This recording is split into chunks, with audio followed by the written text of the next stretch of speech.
Nasaf bilan Navbahor mavzusiga to'xtalamiz. Yigitlar, sizlarning mavzuinglar. Farhod, boshlang. Nasaf holatini bilamiz, hozir juda zo'r emas. O'sha Qizilqumga ham yutqazdi minimal hisobda. Raqiblar bilamiz, himoyachilarga qarshi o'ynayotganda xuddi. Himoyachi va darvozabonda qanaqadir kontakt bo'lmayotgandek tuyulyapti. O'sha oxirgi golga qarasak ham, o'sha to'pga chiqishda xatolik yo'l qo'ydi Abduvohid Ne'matov yoki undan oldingi ikkita hafta gol yetamizmi? Lekin umuman olib qarasa, o'sha darvozabonda seyflar ko'ryapmiz yoki himoyachini o'sha alohida himoyalanishini ko'ryapmiz, lekin o'sha o'zaro tushunmaslik natijasida xuddi birinchi marta birga o'ynayotgandek xatolik kuzatilyapti. Navbahorda esa aksincha juda zo'r ketyapti, juda zo'r formada, ketma-ket 5 ta g'alaba. Masharga qarshi o'yinda Jasur Jalolidinovning ham o'yinini alohida ta'kidlab o'tish kerak. 8 ta zarba, bu balki qarab chiqish kerak statistikani. Ba'zi bir jamoalardan ko'proq bir o'yinning o'zida zarba yo'lladi menimcha. Keyin Muhammad Salkam Qizilqum bilan bir xil ekan. Shunaqa. Muhammad Qodir Hamraliyev ham o'sha Saidazamat Mirsaidov o'rnini egallashi kerak edi. Juda zo'r o'ynab berdi. Ikkinchi qavatlarda deymizmi yoki o'sha Shohruh Abdurahmonov golda ham endi assist desa Norchayevga tegmadi. Norchayevga tekkandek bo'ldi. Lekin endi katta hajmli golda hajmdagi vazifani qilib berdi o'sha golda va bu o'yinda hozirgi holatdan kelib chiqsak Navbahor favorit, lekin Nasaf omadsizlik sabab ko'p o'yinlarda yutqazayotganda vaziyatda bo'lib turib, bu uchrashuvda balki omad kulib boqar Nasafga, lekin baribir Navbahor favorit. O'sha Qizilqumga qarshi uchrashuvda ham Nasaf babi nima deysiz, vaziyatlari bo'ldi, ya'ni bir qancha vaziyatlar bo'ldi. O'sha Bobur Abduxoliqov o'sha 16-hududga kirib, 14-hudud, ya'ni jarima o'sha kiraverishdan yo'llagan zarbalar, ya'ni bo'ldida vaziyatlar. O'sha Zafarni kiraydan uzatib berganini, o'sha Otubanjo adashmasam foydalan. Ya'ni bir qancha vaziyatlar bo'ldi. O'sha rostdan o'sha aytib o'tdingiz, darvozabon va o'sha himoyachilar o'rtasidagi kontakt yo'qligi va masalan o'sha yana bitta gap aytib o'tdingiz, Farhod himoyachilari yaxshi o'ynayapti. Ya'ni masalan Alibek Davronov o'sha jarohatdan qaytdi va yaxshi o'zini ko'rsatyapti, lekin baribir u ham hali tonusga 100% tushib olishi kerak edi, lekin bu futbolchini bilamiz, shu potensialni. Navbahor endi ko'rib turibmiz, 5 ta seriya ketma-ket. Masalan o'sha o'tgan o'yinda ham futbolchilarga, ayrim futbolchilarga o'sha Vanyaga rotatsiya qildi va ikkinchi taymni ham aynan o'zim savol berganimda baribir ikkinchi taym to'liqligicha Nasafga qarshi o'sha tayyorgarlik bo'ldi. Navbahor esa Nasaf esa aksincha bu o'yinda o'sha biroz asabiy holatda boradi.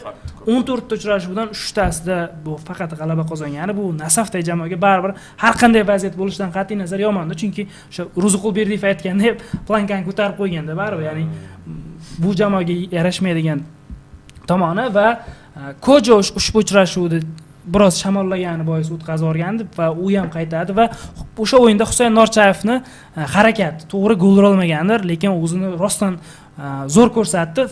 Ayrim vaziyatlarda tan olish kerak, shu futbolchilarning ismini aytmayman, pas berishga ozgina qizg'andi-da. O'zi o'rgisi kelgan futbolda bor narsa o'zimizda ham bo'ladi-ku bu.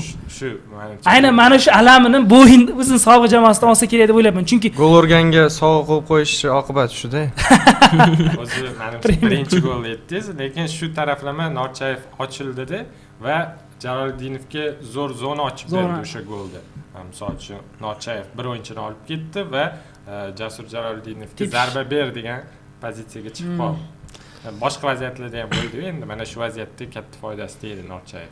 O'zi Nasaf natijalarini aytyapmiz-ku, Oybek bilan ham yaqinda shu temada gaplashib qolganimizda, Nasafda vingerlar yo'q-da hozir. Bunda yaxshilab e'tibor bergan bo'lsak, tarkibda Bozorov jarohat olib o'sha Bozor Berdiyev aytgandek ukol oladi, o'yindan oldin mamlaqa qiladi. Shu bir qancha mikro jarohatlar bor, lekin o'ynab berganida. Hozir eng yaxshi assistentlardan biri bo'lgan ligadagi. Yo'qmi? Oldingi chiziqda kim bor? Masalan o'sha Shala bor, Otubanjo bor, baribir Shala nisbatan o'sha harakatini evaziga shu qolgan, Otubanjo menimcha majburlikdan qoldi, ya'ni boshqa futbolchi topolmagandi. To'g'risi va Bobur Abduxoliqov bor. Uchalasi ham asosiy foydasi markaziy hujumda. Ya'ni shunaqa, masalan Zafar Murodni ko'tarib ko'ryapti, Sharof Muhiddinov oldinroqqa chiqyapti, standartlar, lekin baribir sof o'sha kraylardan kirib o'sha vinger, toza vingerlari yo'q. Yo'q tarkibdan Ruziqulberdiyev nimadirlar yasashga harakat qilyapti. Qanaqadir taktik yechimlar orqali vaziyatdan chiqib ketishga urinyapti, lekin nima desa bo'ladi? Masalliq yo'q-da, masalliq yo'q. Xotinga ovqatqa deb ketgandek bo'ladi. Aytadi-ku, bugun sizlarga tuxum bilan saskani o'zidan zo'r ovqat qilib beramiz. Buning uchun bizga kartoshka, mol go'shti, bunaqa har xil narsa kerak bo'ladi deydi. Rostdan ham tuxum bilan kartoshkadan zo'r ovqat qilmoqchi bo'lyapti, lekin baribir ham nimasi bo'ladi? Undan bir juda ham bir yog' kerak bo'ladi, baribir ham hech bo'lmasa, boshqa narsalar ham kerak bo'ladi. Ovqat qilish uchun nima kerak bo'ladi? Oybek, siz ko'p qilasiz, bilasiz. Xo'p, men tarkibga qaraganimizda o'sha Qizilqum bilan o'yinda ham Otobanjo bilan Abduxoliqov hujumchi sig'ida va men futbolchini tanimadim ham. Pata. Shala. Va Nodirxon Ne'matxonov chiroyli gol urdi-ku. Nodirxon Ne'matxonov. Bu Shalami yoki Patami? Bu gruziyalik yangi futbolchisi. Yangi futbolchisi, o'sha zaxira tushgan yangi futbolchisi. O'sha yozgi transferlar oynasida Shalani taniyman. Yo'q, meni SofaScore'da ko'rsatyapti. Har holda men o'yinni to'liq ko'ra olmadim. Highlights'larni ko'rdim, oldindan aytib qo'yaman. Ya'ni hujumchi sig'ida mana shu 3 futbolchini o'ynayotgani ham bu nima desa bo'ladi? Juda ham bir noilojlikdan desa bo'ladi. Chunki Otobanjo bilan Abduxoliqov bu forward va yangi kelgan gruziyalik futbolchisi Pata esa yarim himoyachi ekan. Nima desa bo'ladi? Bu o'yinda Nasaf ko'proq aniq paslar bergan, o'yinni nazoratini o'zini qo'liga olgan. Ya'ni boshqa chiziqlari, misol uchun yarim himoyaga e'tibor beradigan bo'lsa, qancha balanslashgan yoki himoyachilar garchi qovun tushirayotgan bo'lsa-da, yaxshilab e'tibor beradigan bo'lsangiz, bular yaqin orada terma jamoa darajasidagi nomlar bo'lgan. G'aybullayev deymizmi, Eshmurodov yoki Abdurahmatov, hatto Komilov ham hozir sport formasi unchalik yaxshi emasdir, hozir katta futbolchilardan emasdir, lekin bir vaqtlar yoshligida juda ham titratgan va klass sal bo'lsa ham saqlanib qoladi. Ya'ni boshqa pozitsiyalarga umuman e'tiroz yo'q va mana shu tarkibni o'zi ham jamoaga tashxis desa bo'ladi. Hujumgacha hammasi yaxshi va hujumga borganda qanaqadir kamchiliklar bor. Misol, sizlar boks solishtiringlar. Men ko'proq Neftchi Paxtakor uchrashuvlarini kuzatarman. Tushunarli.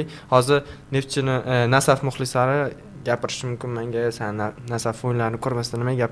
Tan olaman, Neftchi hamda Paxtakor uchrashuvlarini, Navbahor uchrashuvlarini Superligada bu mavsum ko'proq ko'ryapman. Boks solishtirganda Neftchini hujum liniyasi yoki Paxtakornikini yoki Navbahornikini solishtiringlar. Yer bilan osmonchalik farq bor. Shu holatda endi Nasaf muxlislari jamoasidan nolmasa ham bo'ladi va biz ham Nasaf tanqid qilmasdan sekin o'tib ketaversak ham bo'ladi. To'g'risini aytadigan bo'lsam. Tanqid qilmaslik dedingizmi? Va mana shu jamoani Ochel 2 musobaqasi xalqaro maydon ham kutib turibdi-da. Ya'ni bu hali o'sha O'zbekiston kubogi bor, agar keyingi bosqichga o'ta olsa va Superliga bor va yana xalqaro maydon.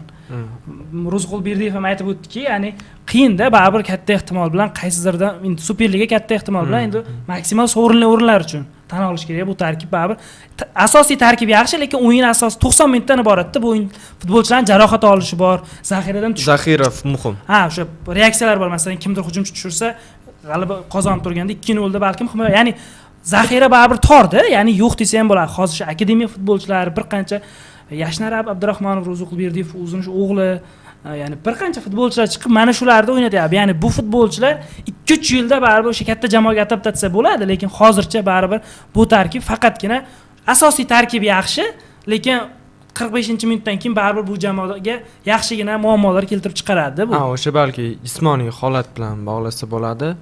Jamoani tarkibidagi futbolchilar, ya'ni zaxiradan tushadigan sifatli futbolchilar kamligi va asosan baribir ham asosiy tarkib futbolchilari ko'proq daqiqalar o'ynashini inobatga oladigan bo'lsak va bu mavsum Superligada jamoalar deyarli har 3 kunda bir o'yin o'tkazayotgan inobatga olsak, hammasi Nasafni zararga ishlayapti desa ham bo'ladi, qo'pol qilib aytsa.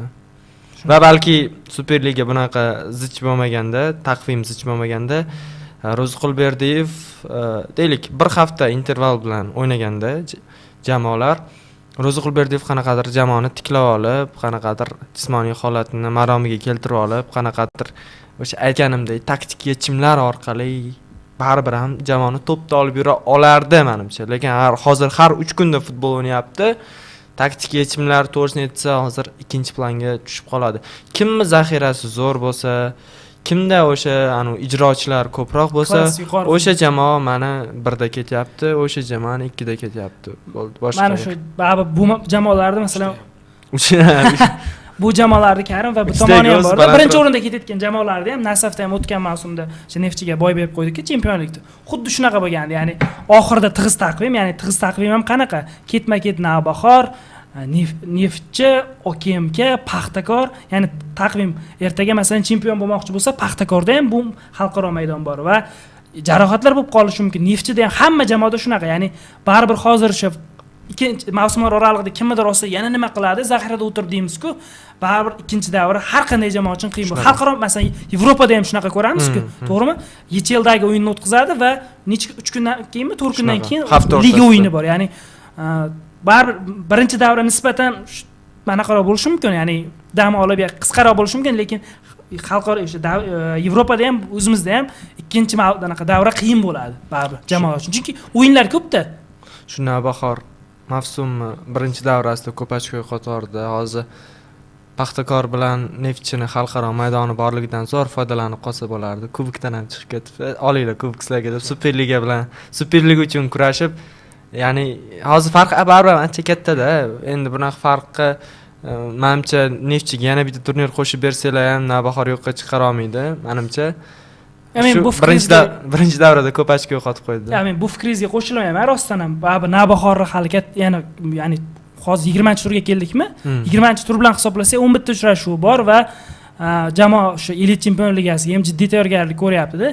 Mana ko'rdikki, jarohat olgan paytlarda, ya'ni bu hali to'g'ri qiyin, lekin shans bo'lsa kerak baribir. 8-ku. Paxtakorga lekin juda yaqin. Paxtakor o'tib ketdi tasavvur. O'zi Navbahor ham o'sha ikkinchi davrada ya'ni jamoaga o'sha futbolchilarni olib keldik-ku. Ya'ni ketganlarning o'rni rostdan deyarli bilmay, ya'ni qaysidir futbolchini o'sha ketgan bilinmadi. Masalan, Quvondiq Ro'ziyev tark etdi, Shohruh Abdurahimov. Yo'q. Shohmalik Komilov tark etdi, lekin ular ya'ni ko'proq asosan zaxirada o'tirib qolgandiki, hozirda o'sha kelgan Jasur Jaloliddinov yaxshi qo'shyapti. Muhammad Qodir Hamraliyev, ya'ni Timur Kapadze olib kelgan futbolchilardan aynan tizimga tushib oldi. Masalan, Hamraliyev ketma-ket uchrashuvlarda zaxira qoldi va hozir mana bitta Said Azamat mana yo'qligi qizil olganda bittada tushdi, bildiryapti. O'zini imzosi bo'lgan futbolchi terma jamoaga. Paxtakorga baribir mana shu borada xato qildi deb o'ylayman. Har qanaqasiga to'g'ri tarkibida Zayd bo'lsin, to'g'ri tarkibida Abdumajidov bo'lsin, lekin Hamraliyev qo'yib xato qildi. Navbahor bundan faqat Navbahor yutib ketdi deb o'ylayman.